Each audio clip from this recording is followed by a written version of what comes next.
when somebody like John, as close as he was to me, is killed in such a sort of brutal, senseless way, you're always looking for answers.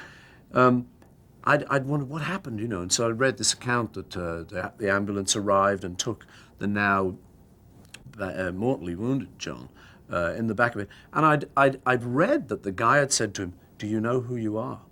And I'd always thought, my God, you know, that must have been a trip. I mean, you know, that must have been a total trip. And I always put myself in John's place, think, it must have almost been amusing. Some guy say, "Hey, do you know who you are?" "Sure, I'm a Beatle." You know, don't worry, you know, is this the moment? This he told me. We were standing at the airport on a Sunday afternoon to go to Woodstock. Crosby, Stills, Nash, and David Geffen, and Elliot Robertson, myself, when it was discovered that it was a mud bath there, difficult to get in, difficult to get out, and I had to do the Dick Cavett show the following day. So it was deemed by David and Elliot, my agent and my manager, that I would stay behind.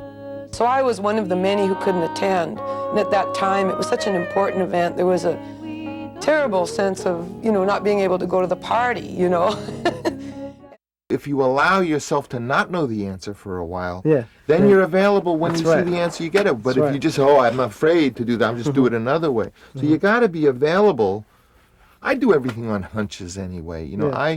it's more how I feel about stuff. I don't beautiful. have anything worked out. I just like have a hunch. Oh, that would be good, but I don't know how to do it. But I have a hunch that you could put that together. Yeah. And usually the hunch is an intuition. And all his works.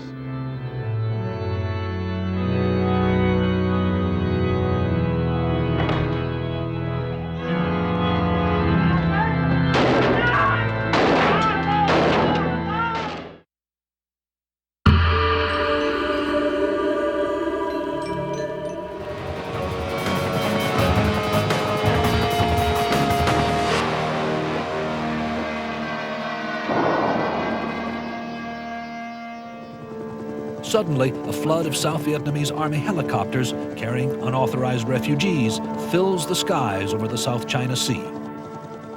Gunnery Sergeant Russell Thurman has a front row seat on his evacuation helicopter. Guy was like black with helicopters. So needless to say, tensions were kind of high because those helicopters were trying to land on our ship. It was just amazing to see them flying out in hopes of finding the fleet and in hopes of being rescued. They had no guarantees. Some ditch at sea.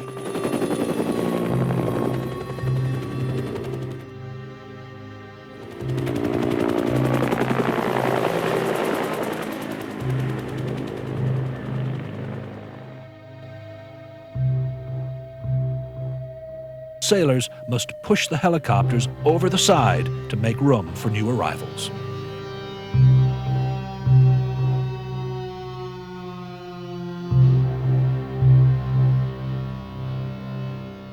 This helicopter landed and all these people came off and they were going to push the helicopter over the side, which, because we had just maxed out deck space and they were about to push it over the side, and one woman just went berserk. And we had Vietnamese interpreters with us, and we got one of them to find out why she'd gone hysterical, because they were pushing the helicopter over the side. And she finally got it known, and she went over and pulled a baby out from underneath the seat. It was a moment of just immense emotion.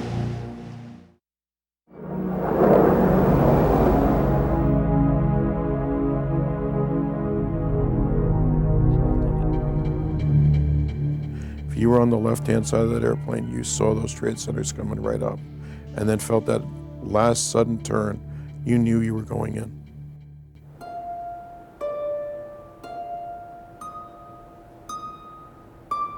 At 9:03 a.m., Peter Hansen is still on the phone with his dad. But the television set was on, and I turned it on. And all of a sudden, Peter said, very softly, and said, "Oh my God, oh my God, oh my God."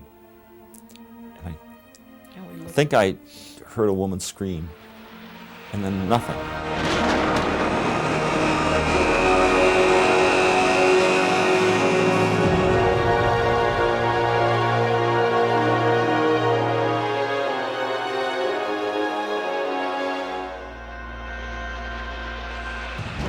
and I turned the television, a plane crashed into the World Trade Center, and it was their plane.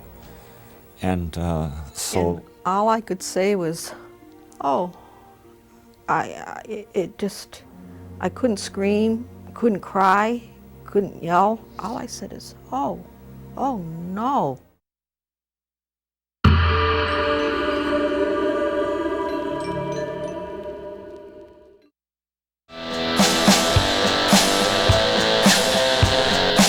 I think everybody went dinosaur crazy in the early 90s. It was that time when everyone started to look at Michael Jackson closely and started to realize he's really white now. 93 grunge, hip-hop. Don't Us Don't Tell sound like a game show to me. We got 3 gay contestants over here. 2 of them are straight. God, you think of the conspiracy theories rolling around in that era. I think in a way 1993 was the beginning. It was Clinton, MTV. It was a pretty jazzy time.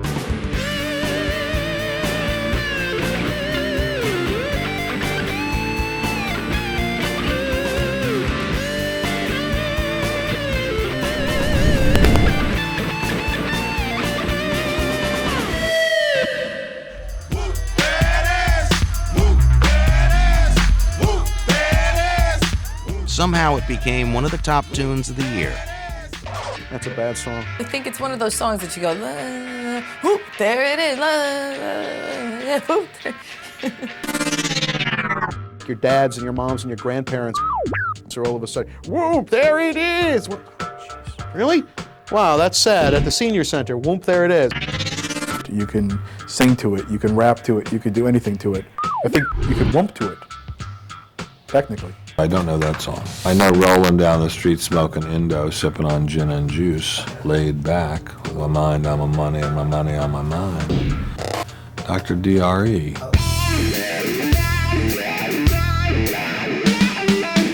Dr. D.R.E., or Dr. Dre, had a lot of people nodding their heads this year. His CD, The Chronic, sold some 3 million copies in 1993 alone.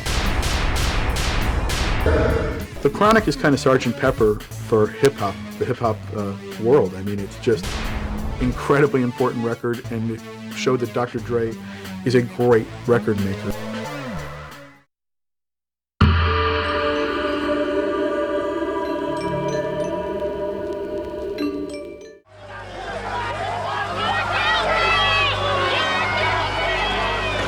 It is a shocking development in Simi Valley. Not guilty,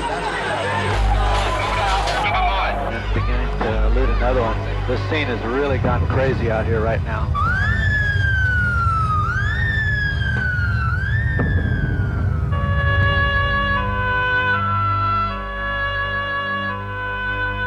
That was heavy. You know, you got to realize that the not guilty verdicts was heavy on everybody's mind. You know, and I was following the trial because I wanted to see if justice worked. And on that particular day, justice didn't work. The work that I did in Los Angeles is the hardest work I've ever had to do in my life because everybody was recounting, you know, stories of real, real violence, real awful things had happened to people or people had participated in. No justice in America, not for the black. The justice is for the other man, not for the brother man. You're racist! You're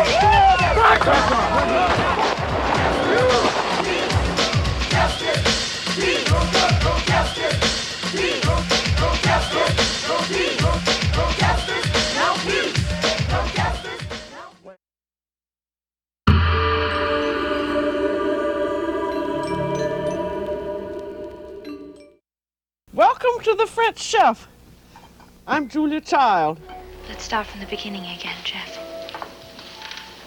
Tell me everything you saw. Just stop loving the acting. Stop caring about it. Everyone loves Pee-wee, everyone. Want to make it like this? Most of the Jodie Foster roles I love most, the early Jodie Foster roles, probably Taxi Driver and The Accused. I loved that angry young girl.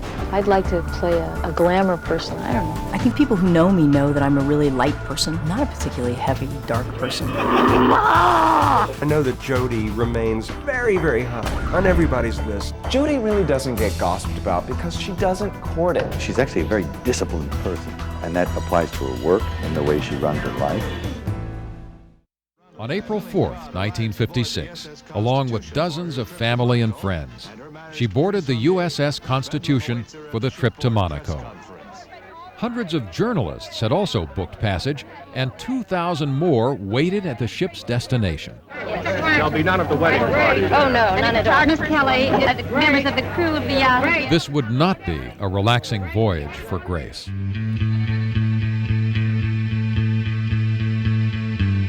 His was one of the ugliest celebrity flameouts in years. But after a decade of self-imposed exile, Mickey Rourke has clawed his way back into the Hollywood scene. I think Mickey Rourke is more hireable in Hollywood now than he was, pretty much any time in the last 20 years. When you see him on screen now, you still see the guy that we saw in his early movies, but you also see the intelligence and the wisdom that has developed through the hard times.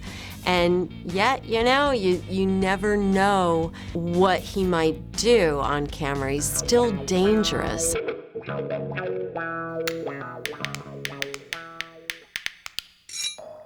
In the 1980s and 1990s, Pee-wee Herman was one of the most famous and beloved pop culture icons. The wacky, vibrant character endeared himself to imaginative fans everywhere with his Saturday morning television show, Pee-wee's Playhouse.